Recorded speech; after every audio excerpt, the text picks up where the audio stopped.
رب العالمین والصلاة والسلام على سید المرسلین وخاتم النبیین سیدنا وشفیعنا وحبیبنا ومولانا محمد وعلى آلہ وصحابہ اجمعین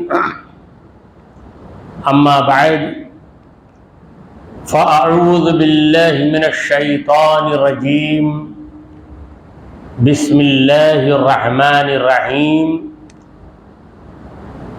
ولا تكونوا كالذين تفرقوا واختلفوا من بعد ما جاءهم البينات وأولئك لهم عذاب عظيم صدق الله مولانا العظيم. حاضرین محفل، السلام علیکم ورحمۃ اللہ وبرکاتہ.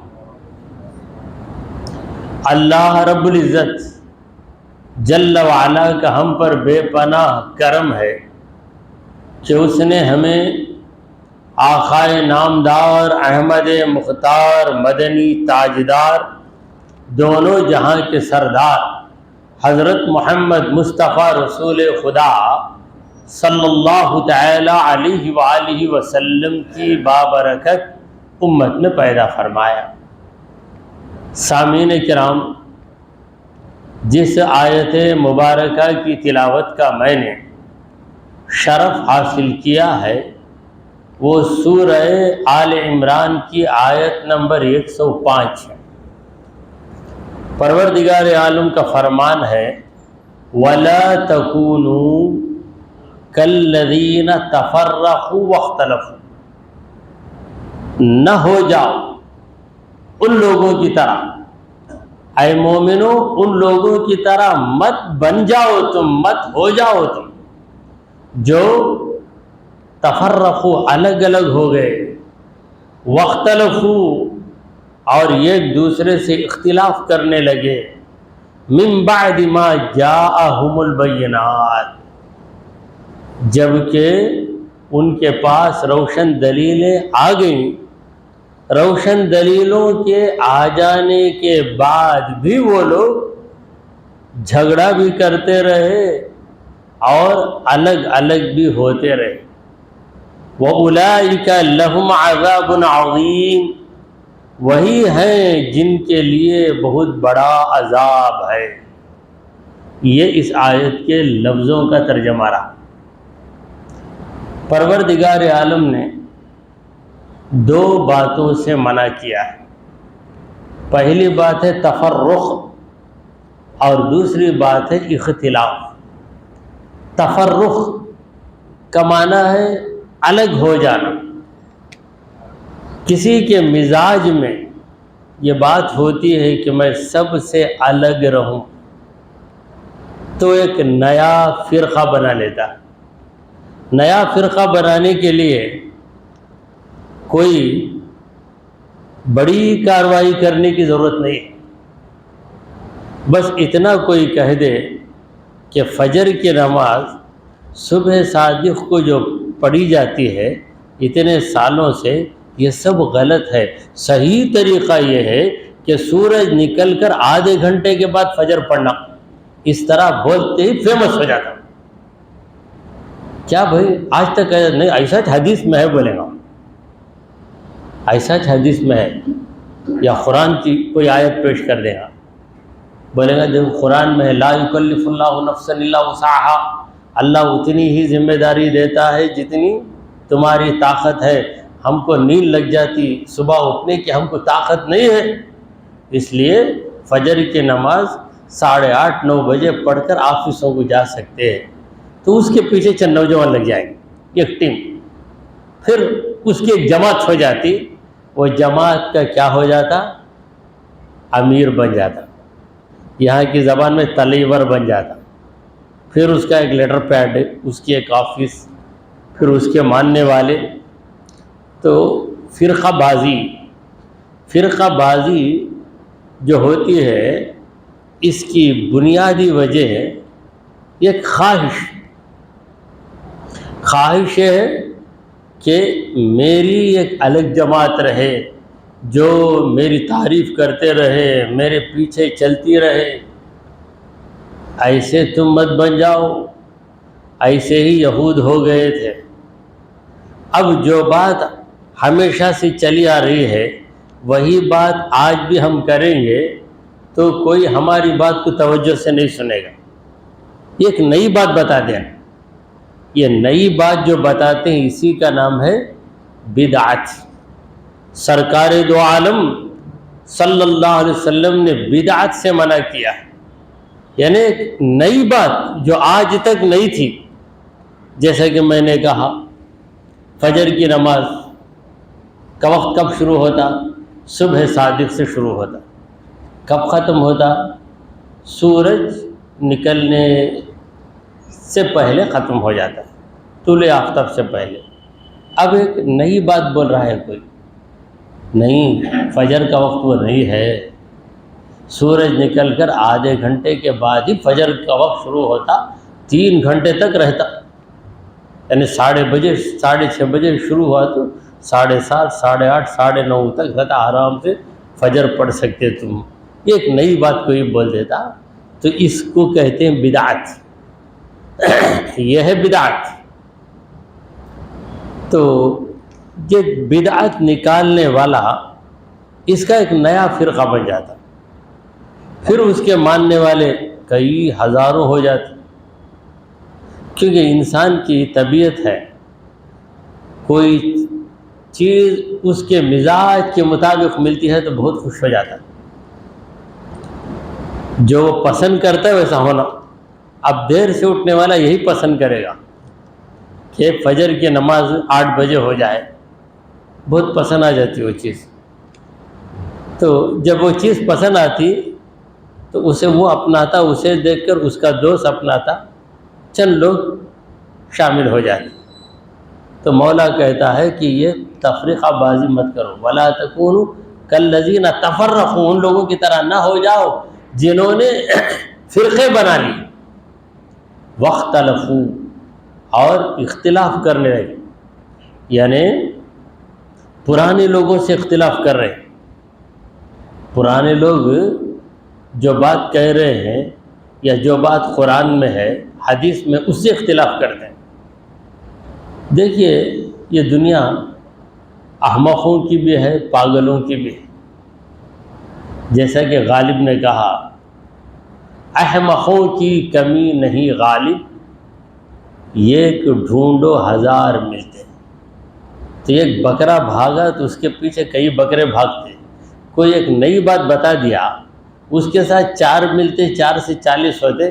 مگر یہ حقیقت ہے کہ بدعت کی بنیاد پر جو فرقہ قائم ہوتا ہے اس کی مثال بھوسپان کی طرح ہے، ایک دم بڑھے گا، پھر اس کے بعد نام و نشان نہیں رہے گا اس کا۔ باطل ہے، جو باطل ہے وہ مٹنے والا ہے۔ پروردگار نے کہا وَقُلْ جَاءَ الْحَقُّ وَزَهَقَ الْبَاطِلُ، حق آیا باطل مٹ گیا۔ پھر اللہ نے باطل کی صفت بتائی، ان الباطل کان زہوقا، بے شک باطل تو مٹنے ہی والا ہے۔ کتنے غلط فرقے دنیا میں پیدا ہوئے، مٹ کر ختم ہو گئے۔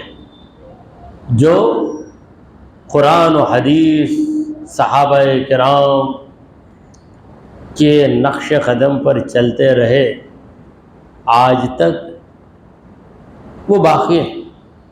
اچانک جو نئی جماعت نکلتی ہے، چند سالوں کے بعد اس کا نام بھی ختم، نشان بھی ختم ہو جاتا ہے، کیونکہ باطل قائم رہنے والا نہیں ہے، باطل تو مٹ جانے والا۔ تو مشہور ہونے کے لیے کوئی نئی بات بتا دو، خصوصاً دین میں نئی بات بتا دو تو بہت مشہور ہو جاتا ہے۔ کیا ویسے حدیث میں ہے کہ دینا، علماء اکرام سے بھی بحث کرتے ہیں لوگ، ایسا ہے نا، کون سی حدیث میں ہے بھائی، حدیث کی کسی کتاب کا نام بتاؤ، کچھ نہیں معلوم، کچھ بھی نہیں معلوم، مگر اس طرح بحث کرنے کے لیے تیار ہو جاتے گویا سب کچھ معلوم ہے۔ یہ سنجیدہ مسلمان پریشان ہو جاتے، کہ ایسا دعویٰ کرتا رہا، ہو سکتا ہے کہ رہے گا، ہو سکتا ہے کہ رہے گا، کون بحث کریں گے؟ مگر جب علماء سے ان کی بحث ہوتی ہے تب ان کی اصلیت باہر آ جاتی۔ تو اللہ تبارک و تعالیٰ نے تفریقہ بازی سے منع کیا۔ جو لوگ فرقوں میں بٹ گئے، اے مومنو تم ویسے نہ ہو جاؤ۔ صحابہ کرام، الحمدللہ صحابہ سرکار دو عالم صلی اللہ علیہ وسلم کے راستے پہ قائم رہے تو ایک فرقہ نکلا خوارج کا۔ خوارج نئی باتوں کو انہوں نے ایجاد کیا۔ پہلی بات کیا؟ نئی بات، جو گناہ کرتا گناہ کرتے ہی کافر ہو جاتا۔ اب ہمارے پاس صحابہ کے دور سے کافر الگ ہے، فاسق الگ ہے۔ کافر اسے کہتے ہیں جو اللہ اور اس کے رسول کا انکار کر دے، اور فاسق اسے کہتے ہیں جو اللہ اور رسول کو مانتا ہے مگر اپنی کوتاہی کی وجہ سے غلط کام کر لیتا ہے۔ کوئی چوری کیا تو ہم اسے چور کہیں گے، کافر نہیں کہیں گے، مگر خوارج اسے کافر کہہ دیں گے۔ پھر خوارج نے ایک نیا عقیدہ نکالا کہ حیض کی حالت میں جو روزے چھوٹ جاتے ہیں، حیض کی حالت میں بھی عورت کو روزہ رکھنا چاہیے۔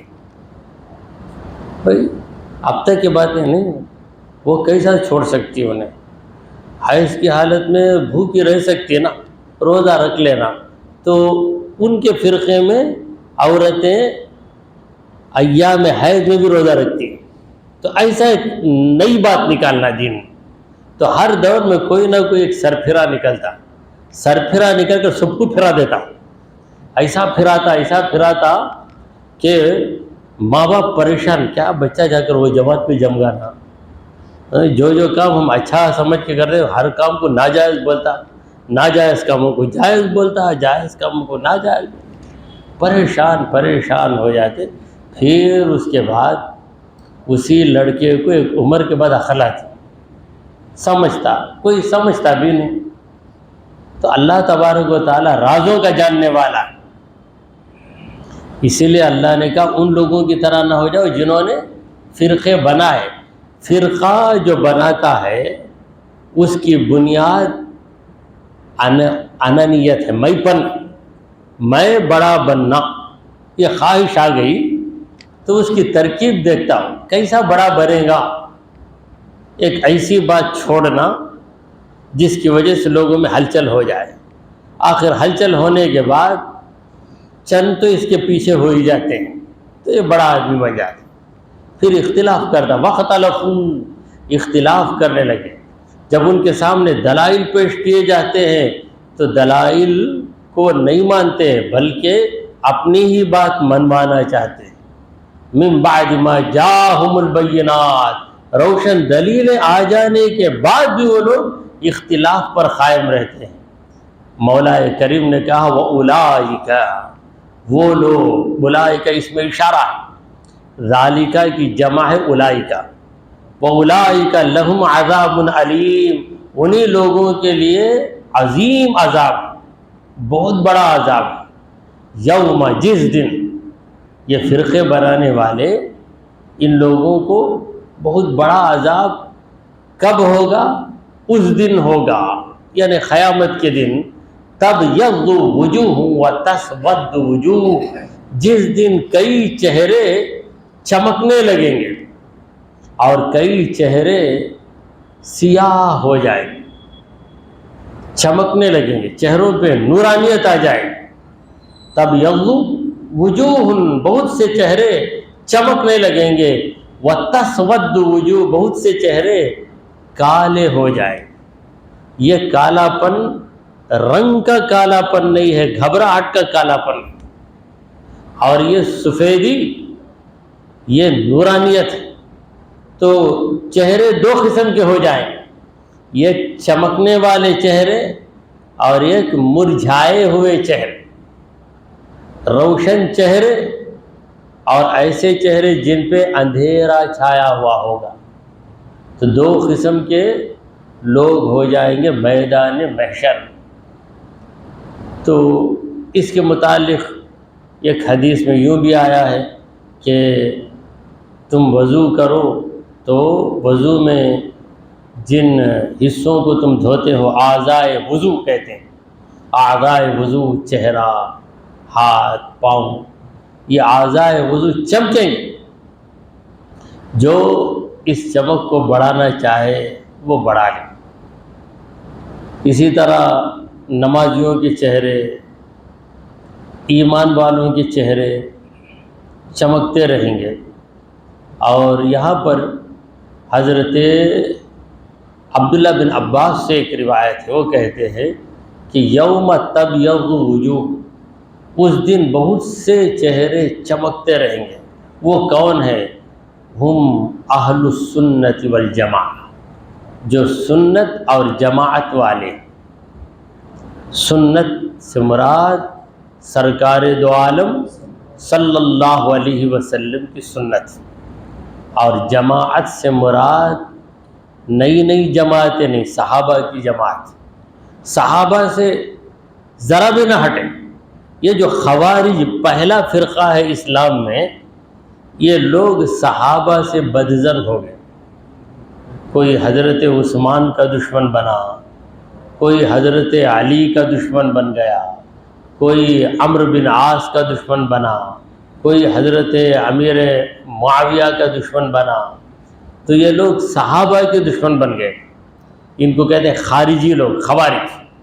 تو خوارج ہی نے ان بڑے بڑے صحابہ کو قتل کرنے کی سازش کی، اور حضرت علی رضی اللہ عنہ اور خوارج دونوں میں دو جماعتوں میں جنگ ہوئی۔ صفین میں، صفین جگہ کا نام ہے، وہاں پہ جنگ ہوئی تھی۔ ایک طرف حضرت علی اور ان کے ساتھی، دوسری طرف کافر نے، وہ بھی مسلمان، خوارج، جنہوں نے صحابہ سے ہٹ کر اپنا الگ مسلک بنا لیا۔ وہ یہ سمجھتے تھے کہ صحابہ کے اندر جو تقویٰ ہے اس سے بڑھ کر تقویٰ ہمارے اندر آ گیا، لہذا وہ ہر گنہگار کو کافر مانتے تھے۔ اللہ اور اس کے رسول کا انکار کرنے والا ہی کافر نہیں، ہر گنہگار ان کے پاس کافر۔ تو نمازوں کے بارے میں بھی ان کا ایک خیال تھا کہ ایام حیض میں جو نمازیں چھوٹ جاتی ہیں ان نمازوں کی قضا عورت پر لازم نہیں ہے۔ یہی صحابہ کا طریقہ آج تک چل رہا ہے، مگر خوارج کا نظریہ یہ تھا کہ عورت ان نمازوں کی قضا کرے۔ یعنی ان کا دعویٰ تھا کہ صحابہ کے اندر جتنا دین ہے اس سے بڑھ کر دین ہمارے پاس ہے، اس سے بڑھ کر دین ہمارے پاس ہے۔ تو خود کو صحابہ سے افضلیت دینا ان کا ارادہ تھا۔ تو اہل السنت والجماعہ یعنی سنت اور جماعت، سنت سے مراد سرکار دو عالم صلی اللہ علیہ وسلم کا طریقہ، کیونکہ ایک فرقہ ایسا بھی نکلا جو سنتوں کا منکر ہو گیا۔ ان لوگوں کا دعویٰ تھا حسبنا کتاب اللہ، اللہ کی کتاب ہمارے لیے بس ہے، ہم کو سنت کی ضرورت نہیں، نبی کی سنت کی ضرورت نہیں۔ دبے لفظوں میں انہوں نے یہ کہہ دیا کہ ہم کو نبی کی ضرورت نہیں۔ جب سنت کی ضرورت نہیں، حدیث کی بھی ضرورت نہیں، تو حدیث اور سنت یہ دو چیزیں نبی سے ملتی ہیں، نتیجہ یہ نکلتا ہے کہ نبی کی ہم کو ضرورت نہیں۔ پھر انہوں نے کلمے کو بھی حاف کر دیا، لا الہ الا اللہ، بس اتنا پڑھ لے تو بس، محمد رسول اللہ کی ضرورت نہیں۔ تو یہ ایک فرقہ اہل قرآن پہلے ہی سے چلا آ رہا ہے، اہل قرآن، جنہوں نے اپنا نام اہل قرآن رکھ لیا ہے۔ حقیقت تو یہ ہے کہ ہم بھی اہل قرآن، اس معنی میں کہ ہم قرآن کو مانتے ہیں، اس لیے اہل قرآن ہیں۔ اور انہوں نے وہ اہل قرآن نہیں ہے مگر اپنا نام اہل قرآن رکھ لیا. کیوں وہ اہل قرآن نہیں ہے؟ قرآن کہتا ہے نبی کی پیروی کرو، مگر یہ کہتے ہیں نبی کی پیروی کی ضرورت نہیں، تو اہل قرآن کہاں سے ہوئے؟ قرآن نے کہا قل ان کنتم تحبون اللہ فاتبعونی یحببکم اللہ. اے میرے نبی آپ لوگوں سے کہیے کہ اگر تمہارے دلوں میں اللہ کی محبت ہے تو میری پیروی کرو، میری سنتوں پہ عمل کرو، یحببکم اللہ، اللہ تم سے محبت کرے گا. اور یہ اہل قرآن جنہوں نے اپنا نام رکھ لیا ہے وہ کہتے ہیں کہ سنت رسول کی ضرورت نہیں. تو سنت رسول کی ضرورت نہیں، یہ دعویٰ کر کے انہوں نے اس آیت کا انکار کر دیا. جب اس آیت کا انکار کر چکے تب اہل قرآن کہاں سے رہے؟ یہ جو ہے سو کالڈ اہل قرآن، ہم کہتے ہیں نام نہاد اہل قرآن، نام نہاد اہل قرآن، اپنا نام رکھ لیا ہے اہل قرآن. نام رکھ لینے سے کوئی ویسا نہیں ہو جاتا. کوئی حدیثوں کا انکار کرے، نام اپنا اہل حدیث رکھ لے تو کیا کرے؟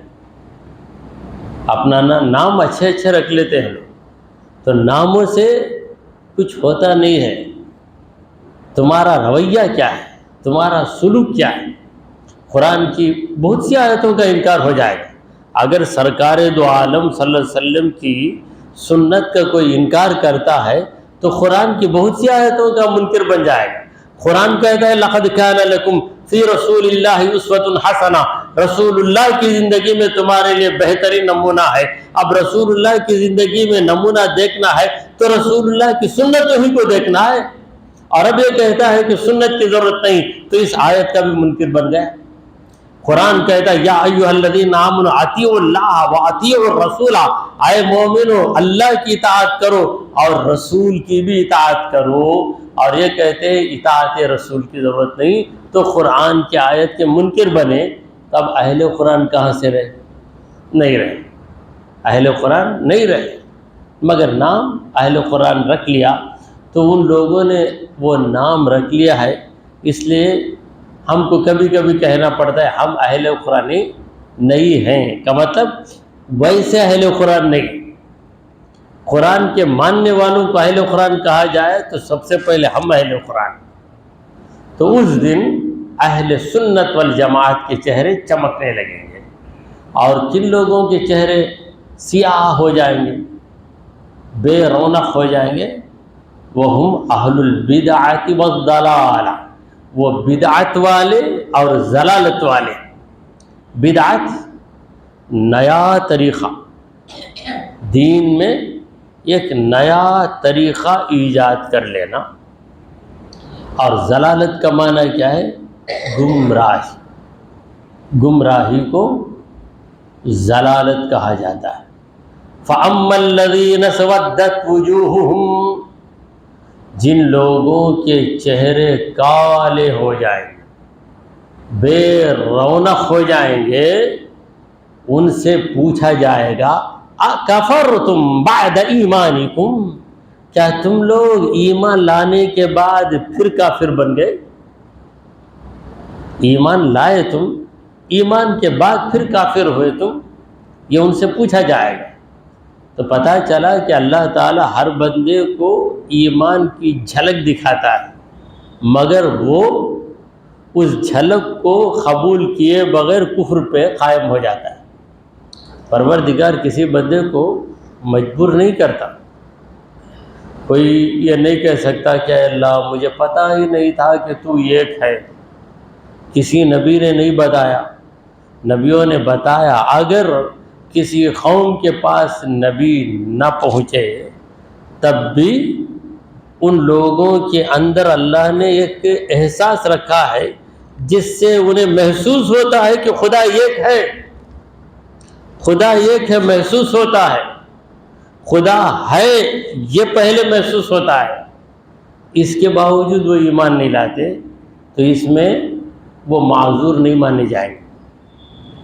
کوئی عذر پیش نہیں کر سکتا کہ ما جاءنا من نذیر، کوئی ڈرانے والا ہمارے پاس نہیں آیا. کفار کہیں گے، اللہ کہے گا فقد جاءکم نذیر، تمہارے پاس ڈرانے والا آیا. ہر قوم کے پاس اللہ نے نبی کو بھیجا ہے، نبی کے نمائندے کو بھیجا ہے، اور ہر انسان کی فطرت میں اللہ تعالیٰ نے ایک چمک رکھی ہے، وہ چمک اسے دکھاتی ہے مگر وہ اس چمک کو قبول نہیں کرتا۔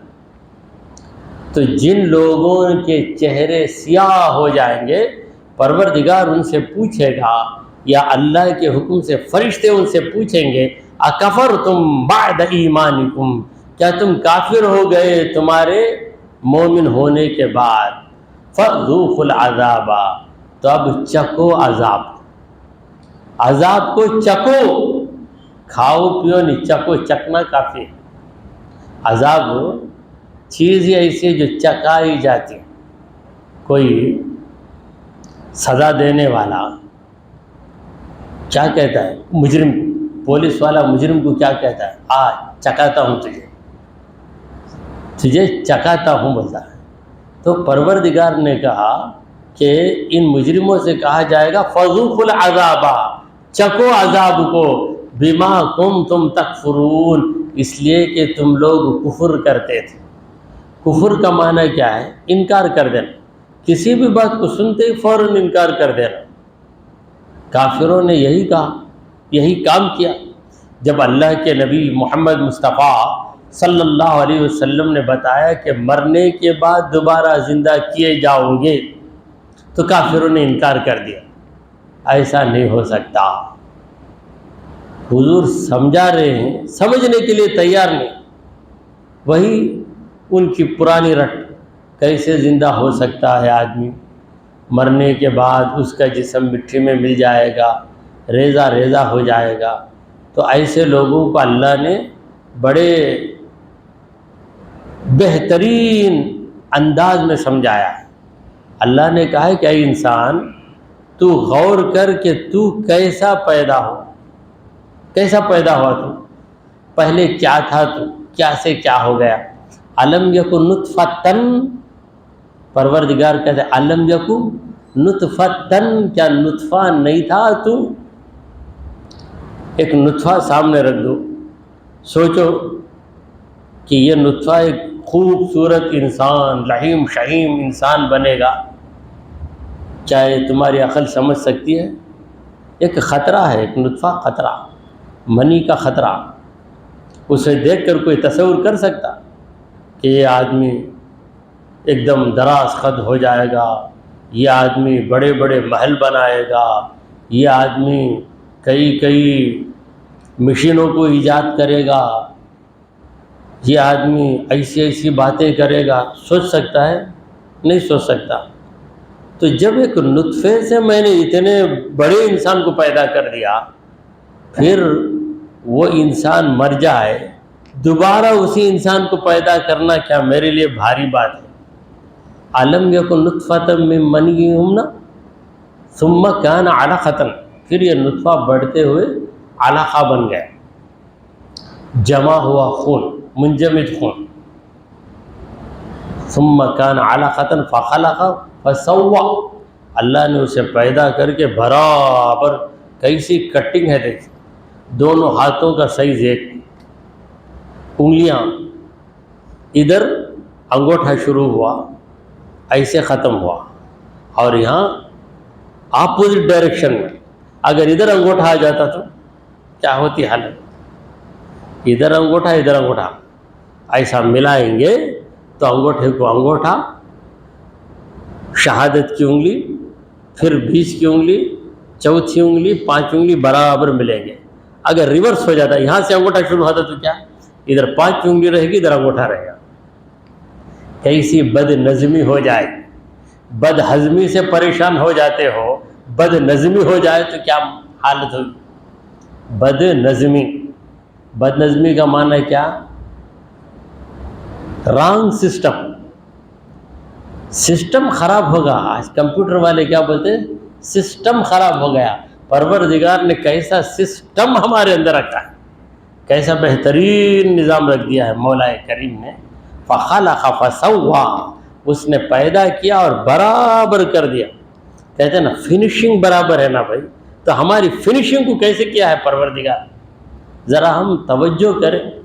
اللہ تعالیٰ فرماتا ہے وفی انفسکم، ارے تمہارے ہی اندر ہے، اس کی قدرت کی شان تمہارے ہی اندر ہے، افلا تبصرون، تم لوگ نہیں دیکھتے کیا؟ تم نہیں دیکھ رہے ہو؟ ذرا دیکھو، آئینے میں چہرہ دیکھو، چہرہ دیکھ کر چہرے پہ فدا ہونے کے بجائے چہرہ بنانے والے پہ فدا ہو جاؤ، خود پہ فدا ہو جاتا ہے، کتنا اچھا ہونی بھی، کتنا اچھا ہے، بنایا کون تجھے؟ کبھی اس کے بارے میں سوچتا؟ میرے جیسا کون بھی ہینڈسم نہیں رہے گا، ہینڈسم رہ سکتے ہو تم، مگر تم کو ہینڈسم کس نے بنایا؟ کبھی اس کا شکر کیا ہے تم نے؟ فذوقوا العذاب بما کنتم تکفرون، تم کفر کرتے تھے اس لیے عذاب چکھو۔ تو کفر یہ بیماری ہے، کسی بھی چیز کو سنتے فوراً انکار نہ کریں، ذرا توجہ دے کر وہ بات غلط ہے تو ضرور بضرور اس کا انکار کریں، اور جن باتوں پر ہمیں یقین ہے اس کے خلاف کوئی بات آئے تو سوچیں گے کہ کوئی آ کر بتا خدا دو ہے بتا، سوچ کے بتا، سوچیں گے کیا؟ تب وہاں نہیں، ایمانیات میں سوچنا نہیں ہے، اور فوراً انکار کر دینا۔ قل هو اللہ احد، کہتے ہیں فخر الدین رازی رحمۃ اللہ علیہ، بہت بڑے عالم، فلسفی، منطقی، ان کے پاس شیطان پہنچ گیا اور دلائل پیش کرنے لگا، دو خدا کے دلائل پیش کرنے لگا، تو اس کی ایک ایک دلیل کو توڑتے توڑتے حضرت پریشان ہیں، دلیل پہ دلیل لا رہا ہے ذلیل۔ آخر ان کے جو پیر و مرشد تھے انہوں نے پانی، وضو کر رہے تھے، وضو کرتے ہوئے انہوں نے پانی کو پھینکا، وہ کسی مقام پر تھے، یہ الگ مقام پر تھے، تو ایک کرامت، اسے کہتے ہیں کرامت، ہر چیز حسب معمول ہو تو اسے کرامت نہیں کہتے، ایز یوزول ہو تو کرامت نہیں، ان یوزول ہو تو کرامت، حسب معمول ہو تو کرامت نہیں، خلاف معمول ہو تب کرامت۔ تو حضرت نجم الدین کبریٰ پھینکتے ہیں پانی کو، کہتے ہیں کہ اے فخر الدین، کہہ دے کہ میں بغیر دلیل کے اللہ کو ایک مانتا ہوں، تب دلیل کہاں سے لائے گا ذلیل؟ سب سے بڑی دلیل ہے قل هو اللہ احد، اس کے بعد دوسری دلیل کہاں سے لائے؟ دعا کیجئے کہ پروردگارا ہم نے جو کچھ کہا اور سنا اسے قبول فرما لے، اے اللہ ہمارے گناہوں کو معاف فرما، ہماری خطاؤں کو درگزر کر دے، اے رب العالمین ہم پر تیری رحمت نازل فرما، اے اللہ ہمیں سیدھے راستے پر چلا، تیرے انبیاء تیرے اولیاء کے راستے پر چلا، اے رب العالمین ہمارا خاتمہ ایمان کی حالت پہ فرما۔ وصلی اللہ تعالی علی خیر خلقہ سیدنا و حبیبنا و مولانا محمد وعلی آلہ و اصحابہ اجمعین۔ الفاتحہ۔